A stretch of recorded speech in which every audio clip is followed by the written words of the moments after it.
Hello student, स्वागत है आपका मेरे YouTube channel study with doctor Pawan Oberoi पर। मैं doctor Pawan Oberoi, Bhagwati college Meerut. Viewers, आज जो है सीसीएस यूनिवर्सिटी मेरठ में आपका बीकॉम और बीएससी फिजिकल एजुकेशन और स्पोर्ट्स का जो एग्ज़ाम हुआ था वो हिंदी का जो क्वेश्चन पेपर था वो मैं आपसे डिस्कस कर रहा हूँ, एक रिव्यू दे रहा हूँ आपको, ताकि जो 5-6 दिन बाद जो बीए का पेपर है सीसीएस यूनिवर्सिटी के बच्चों का, तो वो उन्हें पता लग जाए कि उनका जो पेपर है वो कैसा आएगा। ठीक है। और जो है इसमें कुछ मैं आपको बताऊंगा भी कि क्या आपका एग्ज़ाम पैटर्न रहेगा, तो आपके लिए जो है वो बहुत ही ज़्यादा हेल्पफुल रहेगा। ठीक है व्यूअर्स, तो आप ध्यान से समझ लीजिएगा। और जो फर्स्ट टाइम मेरे चैनल पर है, मेरा चैनल सब्सक्राइब नहीं किया है, तो आप सब्सक्राइब जरूर कर लीजिएगा और बेल आइकन प्रेस कर लीजिएगा। और CCS university examination date sheet नाम की एक प्लेलिस्ट है, तो जो भी कोई आपके इम्पॉर्टेंट इन्फॉर्मेशन होती है, यूनिवर्सिटी का नोटिफिकेशन होता है, वो मैं उस प्लेलिस्ट में ऐड कर देता हूँ। तो आप कभी भी उसको उस प्लेलिस्ट में से देख लीजिएगा, CCS university examination date sheet. ठीक है।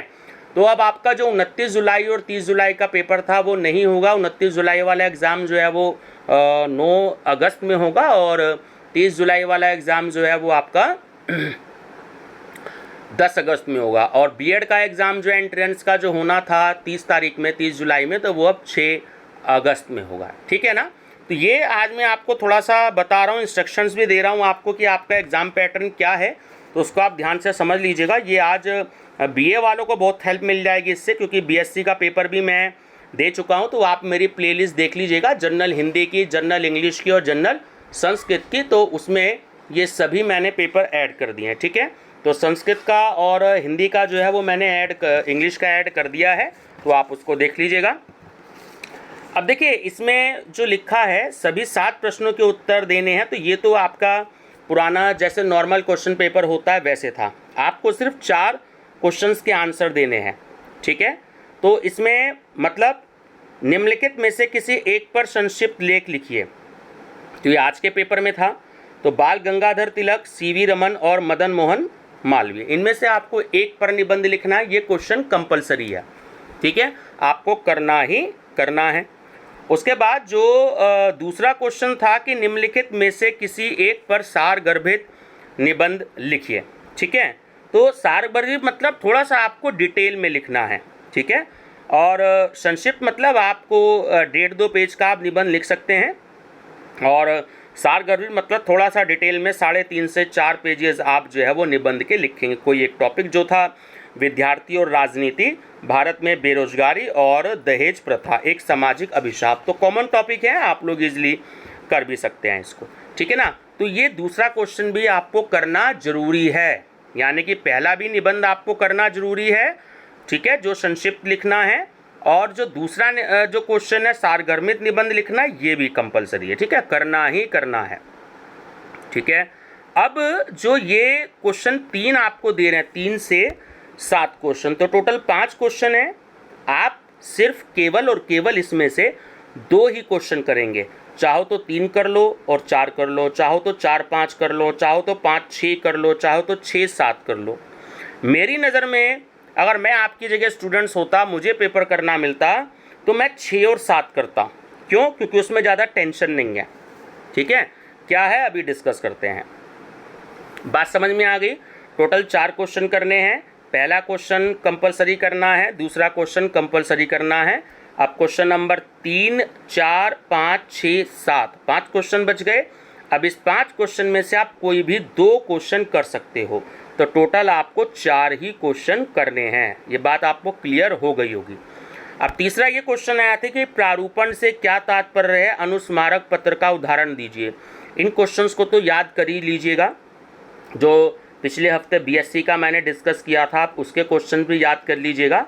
और जो आज आए हैं बीकॉम वाले में, तो आप इन क्वेश्चंस के आंसर ही बहुत अच्छे से, जो भी कोई स्टडी मटेरियल है आपके पास, तो आप उससे प्रिपेयर कर लीजिएगा। ठीक है।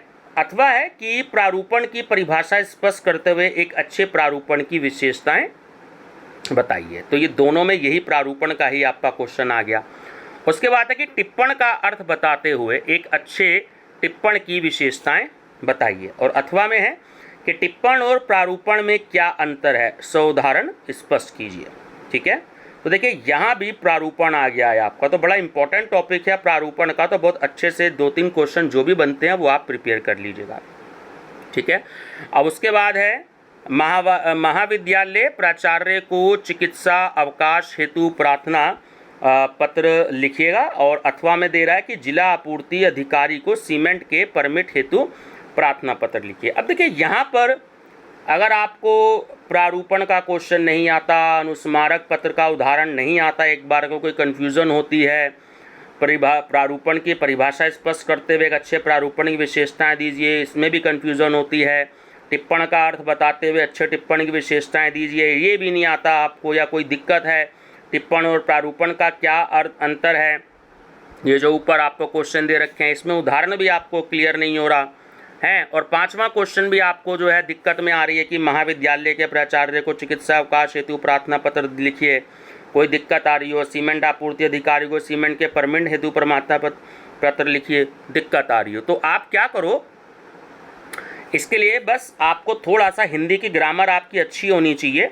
कि निम्नलिखित में से किन्हीं 5 शब्दों के शुद्ध रूप लिखिए। जैसे देखिए मैंने 6 के लिख दिए एग्जाम्पल के तौर पर, सारे नहीं लिखे हैं, 5 लिख दीजिएगा आपको।